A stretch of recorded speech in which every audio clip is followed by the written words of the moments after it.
아브라함이 만난 하나님에 대하여 지난 주일은 두 가지를 설교했습니다. 먼저 그는 하나님께서 자기의 상급 되시며 방패 되심을 믿었습니다. 그리고 전능하신 하나님으로 믿었습니다. 오늘은 아브라함이 만난 하나님의 모습을 두 가지 더 말씀하면서 아브라함의 하나님에 대한 말씀을 마무리하려고 생각을 합니다. 사람마다 다 자기가 보고 느끼는 하나님에 대한 생각이 다 다르지만 성경에 계시된 하나님의 모습을 정확히 알고 믿고 사는 일이 대단히 중요한 일이고요. 또 아브라함은 지금부터 4천여 년 전의 사람이기 때문에 우리랑 아무 관계없는 옛날 믿음의 조상으로 생각하기 쉽지만, 그러나 그가 만난 하나님께서는 지금도 여전히 살아계시며 지금도 여전히 영생의 하나님임을 우리 믿고 걸어가야 됩니다. 오늘은 아브라함의 만난 하나님에 대한 다른 두 가지 모습을 함께 상고하면서 은혜받는 자리가 되기를 바랍니다. 먼저 하나님께서는 영생하시는 하나님이십니다. 영생하신 하나님. 우리 기독교는 부활과 영생을 우리 신앙의 중심으로 갖고 살아가죠. 영생의 근원은 하나님 자신이십니다. 영원하신 하나님 자신은 영원하신 분이기 때문에 우리들에게 그 영생의 은총을 부여해 주십니다. 시편 90편 1절 2절에 보시면 산이 생기기 전에, 땅과 세계가 조성되기 전에, 곧 영원 전부터 영원까지 하나님께서는 하나님이심을 모세가 얘기를 해주고 있습니다. 이사야 9장 6절에 봐도 한 아기와 한 아들로 이 땅에 오실 예수 그리스도 임마누엘 주님은 그 이름이 기묘자, 못사, 전능하신 하나님, 영존하신 아버지, 그리고 평강의 왕이라고 일렀습니다. 거기 보시면 네 번째 임마누엘 그리스도 예수의 이름을 영존하신 아버지, The Everlasting Father, 영원하신, 영원히 존재하신 하나님으로 말씀해주고 있고요. 이사야 40장 28절에 보셔도 하나님께서는 영원하신 하나님이시기 때문에 지치지 않으시며 피곤치 않으신 분입니다. 곤비치 않으시기 때문에 여호와를 앙망하는 자들에게는 영원의 하나님께서 힘과 능력을 주시어 독수리 같은 새 힘으로 올라간다고 말씀을 해주고 있습니다. 하나님께서는 영원하신 하나님, 영생의 하나님이십니다. 이 같은 영생의 하나님을 하나님의 사람 아브라함이 에셀나무를 심고 처음 불렀다라고 말해줍니다. 그것도 부엘세바에서. 본문 같이 한번 보도록 하겠습니다. 33절입니다. 한 절만 읽겠습니다. 33절 다 같이 시작. 아브라함은 부엘세바에 에셀나무를 심고 거기서 영생하시는 하나님 여호와의 이름을 불렀으며. 아멘. 부엘세바는 유다 남쪽에 있는 건건한 땅, 그리고 마른 땅입니다. 땅이 그렇게 좋은 땅이 아니에요. 이런 곳에 자생하는 식물이 있었습니다. 그게 바로 에셀나무입니다. 에셀나무는 상록수입니다. 상록수고 발육이 좋기 때문에 6m부터 9m까지 쫙 자랍니다.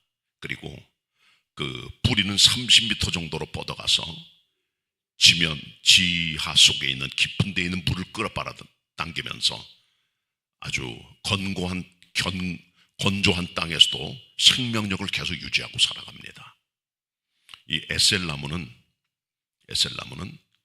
특별히 그 이파리가 가지에 붙어 있는데 바늘처럼 촘촘하게 있기 때문에 웬만해서는 말라도 이파리가 죽진 않아요. 독특한 그런 나무입니다. 그래서 이스라엘 백성들은 이 나무를 거룩한 나무다 그렇게 일컫기도 했고, 하나님께서 처음 세우신 왕이었던 이스라엘의 초대 임금이었던 사울 임금은 에셀나무 밑에서 백성들에게 국정을 베풀었습니다. 그리고 그가 죽고 나서도 야베스에 있는 에셀나무 아래 그의 시신을 장사 지냈다고 말해주고 있습니다. 그러니까 에셀나무는 대단히 구별된 그런 나무임을 우리가 보게 되는 거죠. 에셀나무의 꽃은 백색과 연분홍 색깔을 띠는 꽃입니다. 그리고 베두인 족속들이 특별히 광야 생활을 하다가 이 에셀나무가 크고 이파리가 많기 때문에 그 밑에서 그늘에서 쉬기도 하고 또 자기 육축들이 가서 에셀나무의 이파리를 따먹도록 하기도 했던 그런 것이고요. 특별히 오늘 본문에 기록되어 있는 부엘세바 지역은 광야 지역이기 때문에 이 같은 에셀나무는 대단히 육축이라든가 사람의 삶에 유익한 것이었다는 것을 보게 되고요. 수령이 보통 수백 년 이상이 되기 때문에 이것은 불멸의 상징으로 알려져 있는 것이죠. 아브라함이 에셀나무에 심고 거기서 하나님의 이름을 불렀다는 것은 특별히 의미가 있다는 거죠. 그것도 하나님의 이름을 영생하신 하나님으로 그 이름을 부른 것입니다. 이것이 부엘세바입니다. 그걸 하나님을 우리가 어떤 분으로 믿고 있는가가 정말 대단히 중요합니다. 여러분, 하나님 어떤 하나님이십니까? 하나님께서는 관념이나 이념 속의 하나님이 아니세요. 지금도 살아계시는 영생의 하나님, 살아계신 하나님, 부활의 하나님이십니다. 그것을 먼저 경험했던 인물이 바로 하나님의 사람이었던 아브라함인 것이죠. 그는 부엘세바의 에셀나무를 심고 거기서 처음 하나님의 이름을 불렀다. 그것도 영생하신 하나님을 불렀다라고 성경은 기록해주고 있는 것이죠. 하나님께서는 영생하신 하나님이십니다. 그렇기 때문에 영생하신 하나님을 믿는 그 자녀들, 예수 그리스도를 믿는 사람들에게는 하나님께서 영생의 은총을 허락해 주시는 것입니다. 요한복음 3장 16절, 요한일서 5장 11절로 12절에 기록이 되어 있습니다. 사람 누구나 다 오래 살길 바라고 영생불사를 사람들은 갈망합니다. 여러분 잘 아시는 진나라 슈황제도 자기 목숨을 위해서 별짓을 다 했습니다. 온갖 좋다는 것은 다 갖다 먹고, 그렇지만 쉬운 살에 죽었어요. 결국은 불로초를 위해서 한국 땅에 뭔가를 찾기 위해서 사람을 보냈지만 그것도 실패했습니다. 그러니까 사람 맘대로 인생이 늘었다 줄었다는 게 절대로 아니고요, 믿는 자들이 영생하게 되는 것임을 성경은 말씀해 주고 있습니다. 우리는 한 번 죽어요. 그러나 그 다음에 영생입니다. 그게 성경이 보여주고 있는 영생의 진리임을 아시고, 하나님께서는 영생하신 주님이시기 때문에 주님을 믿는 자들에게 영생의 은총을 주시는 것입니다. 이 같은 영생하신 하나님을 체험한 아브라함의 이 영생의 하나님을 부른 그 전후의 문맥을 보면 우리가 이 말의 의미를 좀 더 깊이 깨달을 수가 있습니다. 그렇다면 에셀나무를 심고 영생의 하나님의 이름을 불렀던 아브라함, 이 사건엔 뭐가 섞여 있을까요? 그건 바로 블레셋의 왕이었던 아비멜렉과 불가침 조약에서 비롯된 겁니다. 본문을 다시 보도록 하겠습니다. 창세기 21장 31절 32절까지 같이 보도록 하겠습니다. 두 절만 보겠습니다. 시작. 두 사람이 거기서 서로 맹세하였으므로 그곳을 부엘세바라 이름하였더라. 그들이 부엘세바에서 언약을 세우매 아비멜렉과 그 군대장관 비골은 떠나 블레셋 족속의 땅으로 돌아갔고. 아멘. 아브라함이 거했던 지역은 가나안 땅입니다. 특별히 그는 부엘세바 지역에 뿌리를 내렸습니다. 근데 그 땅에는 가나안 족속들이 살고 있었어요. 특별히 그 중에 아비멜렉이라는 사람은 그 지역에 있는 한 왕이었습니다. 그의 군대장의 이름은 비골이고요. 그런데 이 사람들은 아브라함을 지켜봤어요. 이국 땅에서 온 저 녀석이 과연 어떤 녀석인가? 갈대아 우르에서 내려온 저 사람이 어떤 인물이길래 여기까지 내려왔는가 하면서 그를 지켜봤습니다. 이들은 아브라함을 알고 있었어요. 왜냐하면 소돔과 고모라의 사람들을 건져내고 그들라 오멜의 군대를 쳐부신 강력한 부족의 부족장이었습니다. 네 나라의 강력한 군대를 상대하여 완전히 격파시킨 아브라함의 이름은 그 땅에서 대단히 명성이 높았을 것입니다. 그가 하는 일이 잘 됩니다. 소와 양이 때를 이루고 하나님의 복을 받게 되고 강력한 부족을 형성하고 그걸 지켜본 거죠. 그래서 아비멜렉이라고 하는 왕하고 군대 장관 비골이 같이 하나님의 사람 아브라함에게 갑니다. 가서 내가 하는 모든 일을 가만히 보니까 하나님이 너와 함께 하시도다. 그렇게 고백을 합니다. 그러면서 그들이 먼저 제안을 해요.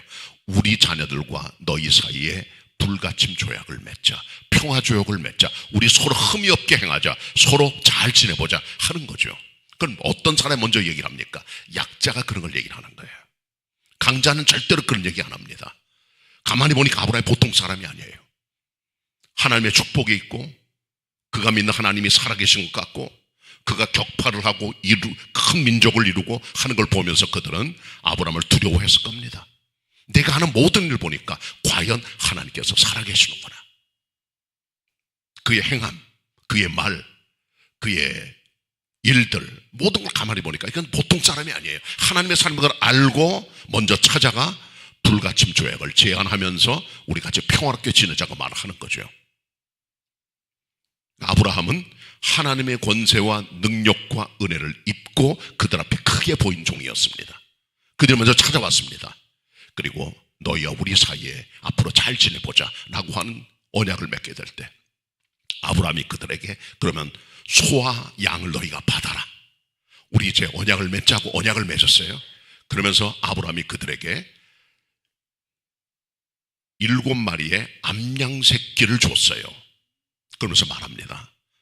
너희들이 지난번에 나한테 잘못한 게 있다. 그게 뭐냐 그랬더니 내가 우물을 팠는데 너희의 종들이 와가지고 이 우물을 뺏은 적이 있다. 늑탈하였다. 강도질했다는 거예요. 하나님의 사람 아브라함이 판 우물, 이 지역도 우물이 없습니다. 건조한 땅이에요. 그러니까 에셀나무 같은 그런 생존력이 강한 나무가 살아남는 겁니다. 우물 하나 파지는 것은 100만 분의 1의 확률도 안 돼요. 정말 힘듭니다. 파기가.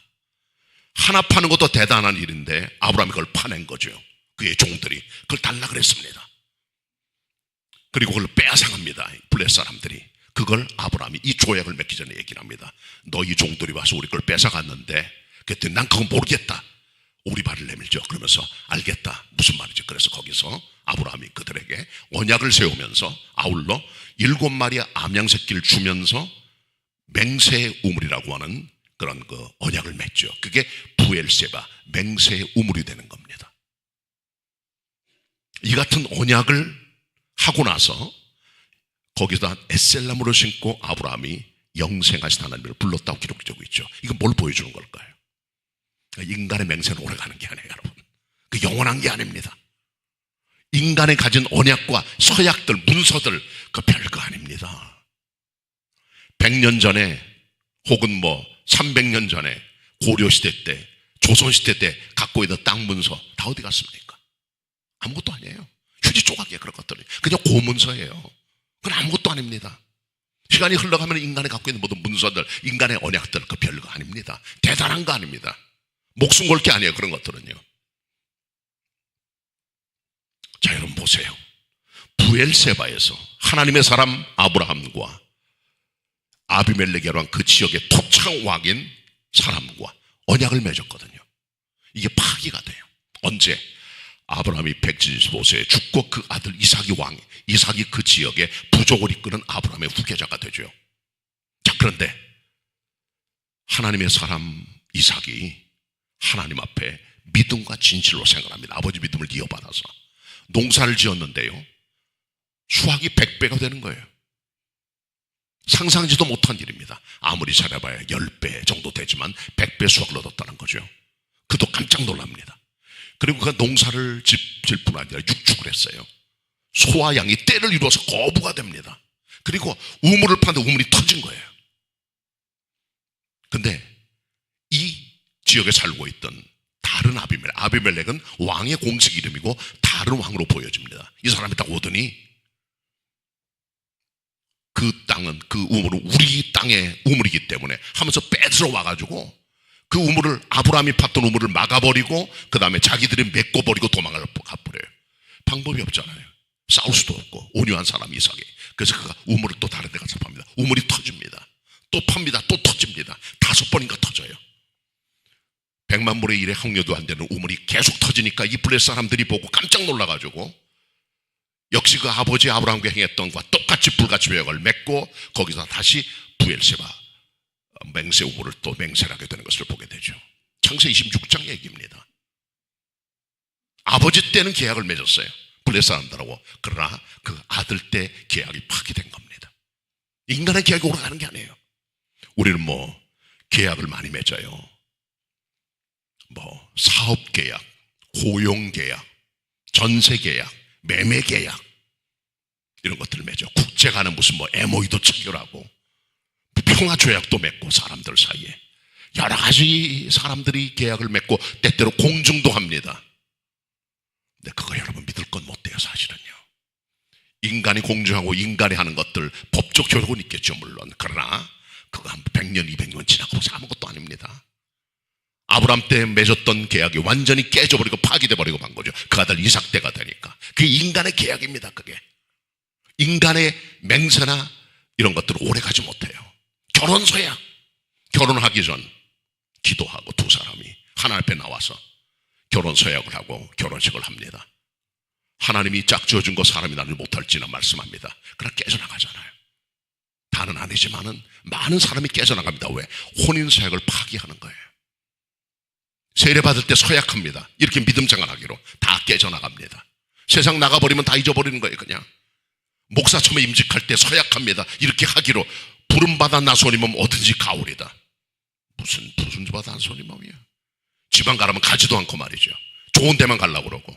그게 현재 목사들의 모습이 그게요. 고난받지 싫어합니다. 안 갑니다. 고난받을 때. 선교사도 점점 줄고 있어요. 지금 지원자가 없어가지고 총회에서 교육을 못 시켜요. 목회도 점점 줄어갑니다. 왜? 고생받기 싫은 거예요. 어려운 게 싫은 거예요. 전부 다. 그리고 서약한다 할지라도 오래가지 못합니다. 다 깨져버리고 맙니다. 골라가요. 전부 다. 부름받아 나서는 어디든지 가겠다고 말씀해놓고. 그게 현실입니다. 여러분. 장로나 안수입사 권사 임직하기로 작정 딱 해놓고 나중에는 완전 변질돼 버립니다. 사람이. 이상한 사람이 되고 말아요. 왜 그렇게 되는 겁니까? 인간의 맹세가 그렇게 연약한 거예요. 오래가지 못하는데 인간의 언약이라는 게. 성경을 보시면 여러분 나실인의 서약을 했던 사람이 나와요. 삼손입니다. 그 사람 믿음의 사람이에요. 나실인은 평생 나실인도 있고 3개월짜리, 6개월짜리, 1년짜리, 그러면 3년짜리도 있어요. 하나님께 서약을 해요. 나실이 되겠다고 부모님이 서약을 했어요. 나실인 되면 머리 깎아도 안 돼요. 독주를 먹어도 안 돼요. 시체 손을 대도 안 돼요. 삼손은 다 범했습니다. 나실인 계약을 완전히 깨뜨려버린 겁니다. 다 무너뜨렸어요. 삼손이. 그 인간의 계약입니다. 오래가지 못합니다. 인간의 계약들은. 한계가 있는 거예요. 이스라엘 백성들 보세요. 시내산에서 하나님께 서약을 합니다. 하나님께서 말씀하시죠. 내가 너희를 세계 중에서 뽑아내서 거룩한 백성, 내 소유된 백성으로 삼았다. 넌 제사장 나라다. 성민이다. 거룩한 백성이다. 내 백성답게 살라 하시고 십계명을 주셨어요. 받았습니다. 아멘합니다. 맹세합니다. 제일 먼저 깨뜨린 게 우상숭배 계명이잖아요. 그게 다 깨져나갑니다. 이게 인간의 서약들, 인간의 언약들, 인간의 말, 인간의 계약들입니다. 부엘세바를 보세요. 계약이 맹세 우물입니다. 맹세가 깨져버린 겁니다. 그게 인간들의 계약입니다. 그러나 하나님께서 영생의 하나님이세요. 그가 하신 말씀, 그의 성품 영원히 변치 않으십니다. 그의 말씀은 영생의 말씀입니다. 요한복음 6장 68절 말씀. 그의 뜻을 행하는 자들은 영원히 거합니다. 사람의 정력도 세속 다 지나가지만은 하나님의 뜻대로 행하는 자들은 영원히 거하느니라. 요한일서 2장 17절 말씀. 하나님의 것만이 영원한 거예요. 인간의 계약들 너무 100% 믿으면 안 됩니다. 다 깨져나갑니다. 인간의 계약을 지키지 말란 게 아닙니다. 여러분, 인간의 그만큼 잘 무너진 존재임을 보여줘요. 인간의 본성이 잘 안 달라집니다. 그러나 하나님의 성품은 영원합니다. 그분을 믿고 따라갈 때 우리도 견고한 신앙으로 약속을 지킬 뿐 아니라 믿음의 종으로 살아갈 수 있게 되는 것입니다. 하나님 말씀과 그의 언약만이 영원함을 믿고 살아가셔야 돼요. 이것이 브엘세바 계약이 보여주고 있는 교훈입니다. 자, 그리고 영생의 하나님을 불렀던 이 사건 뒤에 나오는 이삭 번제 사건과 긴급하게 맞물려 있어요. 22장 1절을 보시길 바랍니다. 같이 읽으실까요? 2절 같이 읽겠습니다. 시작. 그 일 후에 하나님이 아브라함을 시험하시려고 그를 부르시되 아브라함아 하시니 그가 가로되 내가 여기 있나이다. 여호와께서 가라사대 내 아들 내 사랑하는 독자 이삭을 데리고 모리아 땅으로 가서 내가 내게 지시하는 한 산 거기서 그를 번제로 드리라. 이렇게 주님 말씀하십니다. 아브라함이 100살에 얻은 아들입니다. 그 부인 사라는 90살에 이 아들을 얻었습니다. 인간을 낳을 수 있는 모든 가능성과 태가 다 닦인 상태에서 하나님께서 기적을 이루셨어요. 생명의 씨가 마른 상태입니다. 근데 하나님께서 이 가정에 귀한 옥동자 같은 이삭을 주신 거죠. 이삭이 점점 자랍니다. 아이가 됐어요. 이제 젖 먹는 애가 점점 자랍니다. 갑자기 하늘로부터 소리가 들려오죠. 아브라함아, 내가 사랑하는 내 독자 이삭을 내게 번제로 바쳐라. 기가 막힌 노릇이죠. 주실 때는 언제든지, 약속의 아들 주겠다고 말씀하신 게 언제든지, 얘가 자라니까 가장 아이가 예쁘게 자랄 때, 아이가 가장 예쁘게 아름답게 자란 그 순간에 내게 달라는 거 하나님께서. 그래도 번제로, 번제가 뭡니까? 각을 뜨는 거예요. 내장을 다 파헤치고 기름을, 그리고 고기를, 피를 다 주님께 바치는 거예요. 끔찍한 일이죠. 사람 어떻게 번제를 바칩니다. 주님 명령을 받들어 그는 그대로 순종하게 됩니다.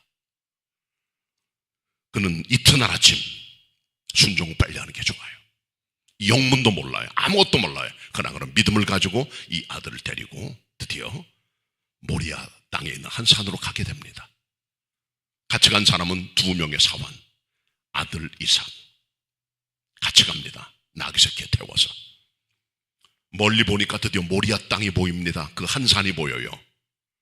거기다 2 사원은 거기다 내버려 둡니다. 그리고 아들 이삭을 데리고 산으로 올라가기 시작합니다. 아들 이삭은 번제에 쓸 장작나무, 쪼개진 나무를 아들이 등에 져요. 그리고 아버지는 칼과 불을 들고 올라갑니다. 모리아산 정상으로 같이 올라갑니다. 정상에 도달했습니다. 아버지가 갑자기 단을 쌓고 나무를 벌려놓더니 아들을 결박하여 거기다 뉘어놓고 칼을 들어 이 아들을 번제로 죽이려고, 칼을 딱 들고 죽이려고 합니다. 죽이려고 이미 작정한 거예요. 그는 왜? 하나님 말씀이니까 이유도 없이. 그러나 순종했습니다. 하나님의 사자 소리가 들립니다. 아브라함아, 아브라함아, 이제 됐다. 내가 내 아들 독자도 아끼지 아니었으니 이제야 내가 나를 경외하는 줄 아노라. 하나님 말씀하셨어요. 그리고 아브라함 이렇게 보니까 그 산 꼭대기에 숲풀 사이에 뿔이 걸려있는 수양 한 마리가 있는 거예요. 그걸 그래서 가져다가 그것 가지고 자기 아들 이삭을 대신하여 번제로 드리는 사건이 기록이 됩니다. 이것이 22장에 나오는 사건이죠. 왜 하나님께서는 영생의 하나님을 부르고 나서 이삭 사건이 나오도록 본문에 순서가 이렇게 되어 있을까요? 부활과 영생의 신앙은 시험이 돼야 됩니다. 아브라함의 하나님께서 영생의 하나님이신데 영생의 하나님을 어떻게 믿고 할 수 있습니까? 그게 뭡니까? 아들을 주님께 드려서 도로 돌려받는 거예요. 그는 아들 하나님께 바쳤습니다. 번제로 죽였습니다. 죽인 것과 똑같은 거예요. 히브리서 11장은 이렇게 기록합니다. 아브라함이 아들 이삭을 번제로 드릴 때 죽은 자를 다시 살리실 줄 믿었다고 말씀해줘요. 그 아들을 죽일 때 하나님께서 아들을 다시 살리실 줄 믿었다는 부활의 하나님, 영생의 하나님을 믿고 아들을 죽인 겁니다. 살려낼 줄 믿고. 왜? 100살은 아들이잖아요. 하나님 약속의 아들이잖아요. 죽이면 살리시겠지. 보통 사람 이런 믿음 없습니다. 그럼 부활의 하나님을 믿은 거예요. 영생의 주를 믿은 거예요. 에셀나무를 심을 때 부엘세바에서 주님께 불렀던 그 이름의 하나님을 이제 확인하고 있는 겁니다. 내가 죽입니다. 하나님 살리실 줄 믿습니다. 그리고 그는 죽은 자 가운데 이 아이를 도도 찾은 거예요. 사실은 히브리서 11장에 말하고, 왜? 영원한 하나님의 나라, 하나님의 영원한 예비한 하나님의 도성을 믿고 바랐기 때문에 아브라함은 자기 아들을 들으셨던 것이죠. 이게 부활의 신앙, 영생의 신앙, 바로 그겁니다. 우린 그것을 갖고 살아가야 돼. 믿음 생활할 때. 여러분, 아브라함의 믿음은 영생의 하나님에 대한 명확한 신뢰였습니다. 죽음을 살 줄 믿고 영생을 믿고 나아가는 겁니다. 이 땅의 부엘세바 언약 같은 우리의 모든 언약들은 깨지기 쉽습니다. 오래가지 못합니다. 하나님의 말씀, 하나님의 언약, 하나님의 성품, 하나님의 영생하시는 모습 불변입니다. 부활의 하나님이십니다. 다시 살려내십니다. 우린 그 하나님을 믿고 있는 겁니다. 그 부활의 은혜를, 그 영생의 은혜를 우리에게 주신 거예요. 믿는 자들에게 Eternal life, 영생을 주신 겁니다. 조금 아까 신앙 고백하셨어요. 신앙 고백 끝에 무엇이 나옵니까?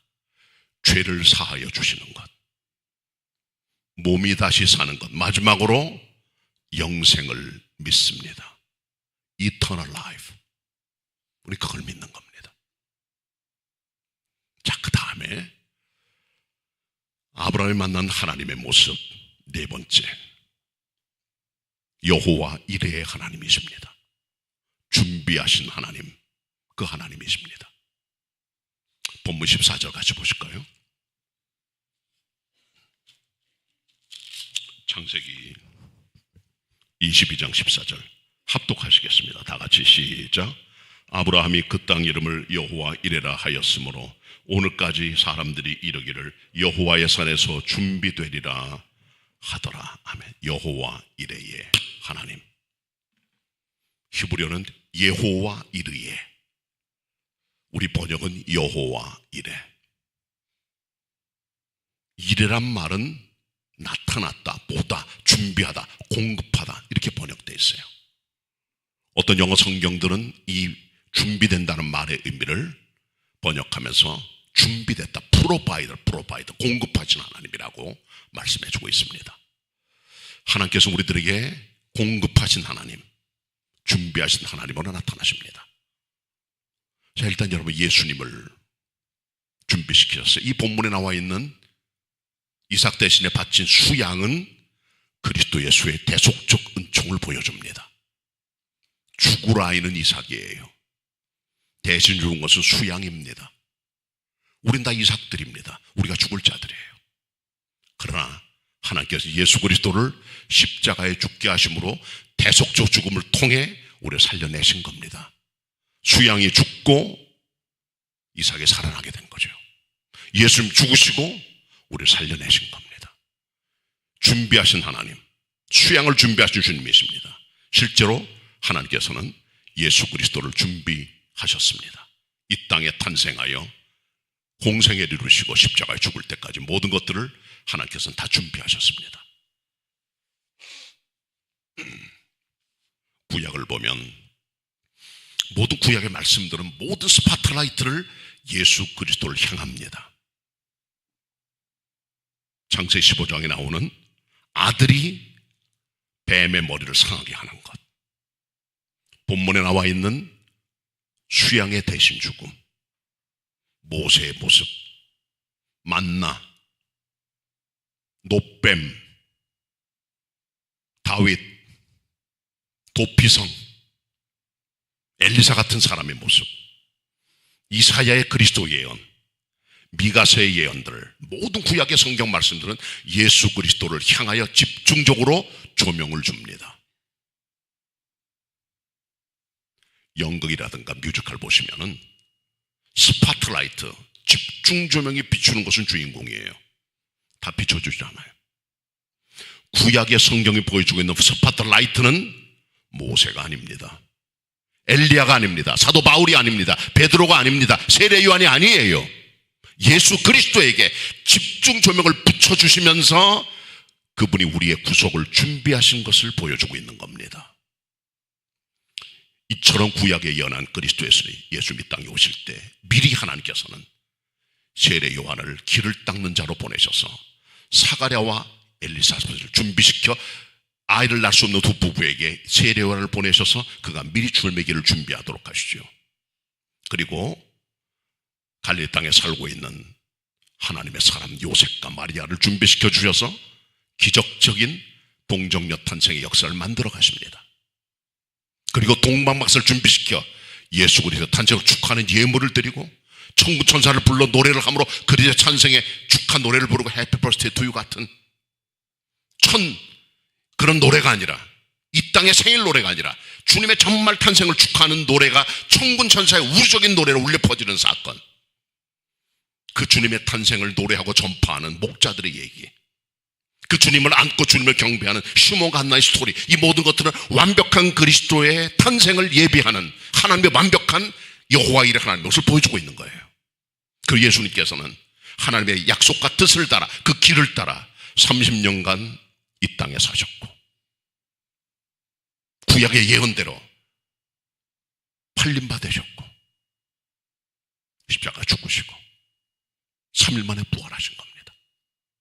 하나님께서 이루시는 완벽한 준비, 예수 그리스도 안에 있는 겁니다. 하나님께서는 여호와 이레의 하나님이세요.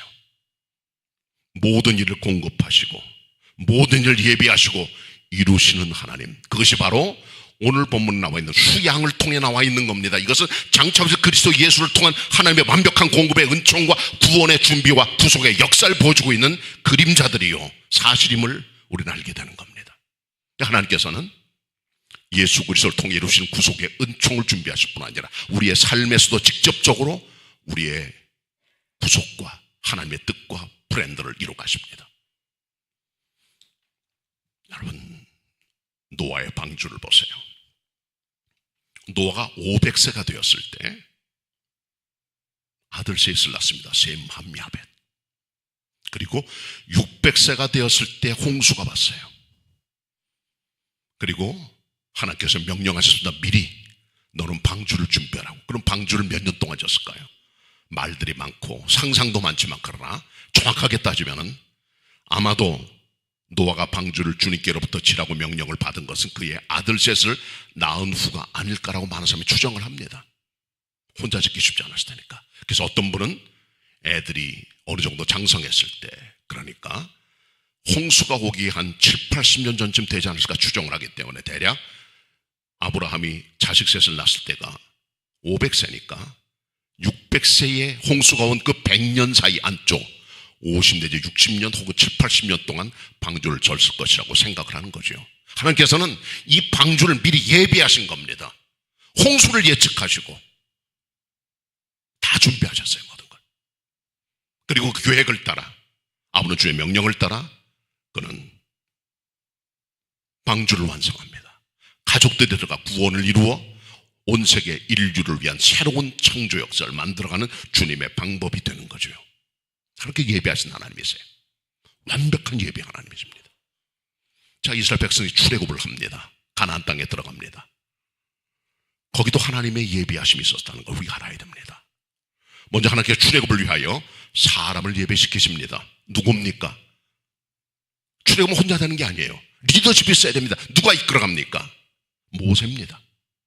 모세는 40년 동안 기구한 후에 주인공이 돼서 히브리 사람이지만은 부모님 그 아이를 더 이상 살려둘 수가 없어 강가에 띄웠을 때 바로의 공주가 와서 그 아이를 데려다 자기 아들로 입적을 시켜 40년 동안 학술과 모든 말과 행사에 능한 젊은이로 40년을 살아갑니다. 궁중 40년입니다. 거기서 모든 걸 배웠어요. 그래서 그는 살인사건 때문에 도망을 치게 되죠. 그리고 40년 동안 미디안 광야에 사는 목자로 인생 걸어갑니다. 80세가 됩니다. 사도행전 7장 보면 하나님의 사람 스데반이 설교하면서 모세 생애를 세 번의 40세로 얘기를 해요. 첫 번 40세는 궁중생활, 두 번째 40세는 미디안 광야에서의 목자생활, 그리고 마지막 40세는 백성을 이끌어 가나안 땅에 들어가게 하는 리더십을 가진 그 하나님의 종, 기적과 이사와 역사를 만들었던 그 사람으로 그 인생을 세대로 나누는 거죠. 준비하신 주님이십니다. 출애굽은 그냥 된 게 아닙니다. 사람을 준비하세요. 하나님께서는 필요한 사람을 보내세요. 그게 하나님의 방법입니다. 그리고 하나님께서는 그들의 모습을 아시고 율법을 세우십니다. 하나님의 백성이 마음대로 살 수 없잖아요. 택함받은 백성답게 살 수 있도록 holy people, 거룩한 백성으로 살도록 계약을 맺죠. 그게 신의 산의 계약입니다. 내 앞에 다른 신 내게 두지 말아라. 우상을 섬기지 말아라. 여호와 이름 망령띠를 끌지 말아라. 안식일 기억할 그날 거룩하게 하라. 내 부모를 공경하라. 살인하지 말라. 간음하지 말라. 도적질하지 말라. 내 옷을 내고 거짓 증거하지 말아라. 내 육에서 탐내지 말아라. 10가지 회가 많은 세칙들을 하나님께서는 그들에게 주십니다. 예비하신 주님의 백성을 향한 언약입니다. 백성이 그걸 지키지 못하나 하나 알고 계셨어요. 그래서 하나님께서는 성막을 준비시키십니다. 태버너클, 광야 생활할 때 쓸 수 있는 하나님의 예배당이죠. 뭐 하는 곳입니까? 제사 지내는 곳이에요. 백성들이 죄를 지면은 율법을 지키지 못하면 죄를 깨닫고 아프잖아요. 하나님께 나가 제물을 드립니다. 소도 드리고 양도 드리고 모든 예물을 드려 하나님과 속죄와 교통을 이루고 화목을 이루게 되는 거죠. 그래서 하나님께서 성막을 주시고 성막을 사용할 수 있는 권한을 제사장들에게 주시고 그리고 제물을 약속하셨죠. 이게 하나님의 방법입니다. 율법만 주신 게 아니에요. 속죄와 주님께 접근하는 길을 열어주신 겁니다. 이게 하나님의 완벽한 준비하심, 여호와 일의 하나님이세요. 뿐만이 아닙니다. 이스라엘 백성이 출애굽할 때 광야 첫 번째 만난 어려움이 홍해입니다. 홍해바다를 갈라내십니다. 목마를 때 마라의 물을 단물로 바꿔주십니다. 엘림을 예비하십니다. 물을 주십니다. 만나를 주십니다. 죄 지은 그들에게 불뱀 대신 노뱀을 보내십니다. 발이 부러뜨리지 않았어요. 불기도 그를 이끌어 주십니다. 모든 걸 40년간 공급해 주신 거예요. 하나님께서 여호와 일의 하나님이세요. 그 하나님은 지금도 살아계시고 우리의 삶에 여호와 일의 하나님은 다가오시는 것을 보게 되는 거죠. 여호와 일의 하나님께서는 아브라함에게 역사하신 옛날의 하나님, 그 살아계신 하나님이세요. 관념 속의 하나님, 역사 속의 하나님이 아니에요. 관전에 거기서 묻어두는 하나님이 아니에요. 지금도 살아계시는 부활과 영생의 주님이 지금도 찾아오셔서 우리들의 삶을 예비하신 분임을 알아야 되는 겁니다. 어떤 목사님의 딸이 있었습니다. 믿음 있고 신앙생활 잘하는데 이게 안 믿는 남자랑 교절하게 된 거예요. 이게 이제 집에서는 이게 반대죠. 그렇지 않겠습니까? 믿는 자식이, 믿는 딸인데, 그래도 목회자의 딸인데 내가 그냥 갈 수가 없잖아요. 막 기도하고 있는데 이 아이가 음악을 해요. 반주를 피아노 깔라왔는데 반주를 합니다. 근데 하루에 3탕을 떼요. 우리 반주자들이 보통 지휘자도 마찬가지입니다. 한 탕, 두 탕, 세 탕도 많이 떼요. 주간에 합창단에 가기도 하고 여러 가지 하는데 일부 예배 어디 가서 예배 드리고 반주하고 또 3부 예배 어디 가서 또 하고 저녁 예배까지 하루 3탕을 떼네요. 피아노도 잘하고 하니까. 그런데 그 믿지 않는 사람하고 교제하는 그때에 목사님의 자기가 처음에 드린 교회 일부 예배 시간에 목사님 설교가 들려온 거예요. 믿지 않는 자와 멍에같이 매지 말라고. 아주 강력한 말씀으로. 근데 이게 나한테 준 말씀인가? 내가 교제한 남자가 믿지 않는 남자인데. 그러더니 다른 교회 가서 반주하는데 그 목사님 똑같은 설교를 하는 거예요. 이거 주님 음성인가? 저녁에 다른 교회에서 또 설교를 들었는데 똑같은 설교 내용이 3번 들린 거예요. 같은 날. 이거 주님의 뜻이로구나. 그리고 남자에게 교제 그만하다고 딱 잘라버립니다. 주님이 예배하심잖아요. 한 번도 아니에요. 2번도 아니에요. 모든 예배 시간에 같은 주일날 3번이나 같은 말씀이 들려주는 순간 이건 주님의 뜻이라고 발견하게 되고 여호와의 하나님을 경험하게 되고 다 잘라버리고 지금 믿는 사람마다 잘 살고 있습니다.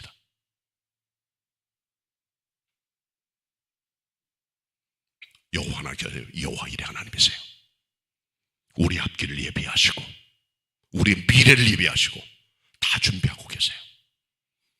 그리스도 예수를 준비하신 하나님께서는 우리의 삶도 준비하고 계신 여호와 일의 하나님이심을 믿으셔야 됩니다. 두 가지 말씀했습니다. 하나님께서는 아브라함에게 부활과 영생의 하나님으로 나타나셨습니다. 부활하신 하나님, 영생의 하나님, 아브라함 하나님, 나의 하나님으로 믿으시기를 바랍니다. 준비하신 하나님, 아브라함의 하나님, 나의 하나님으로 믿으시고 나아가시기를 축원합니다. 기도드리겠습니다. 하나님, 말씀 들려주시었습니다.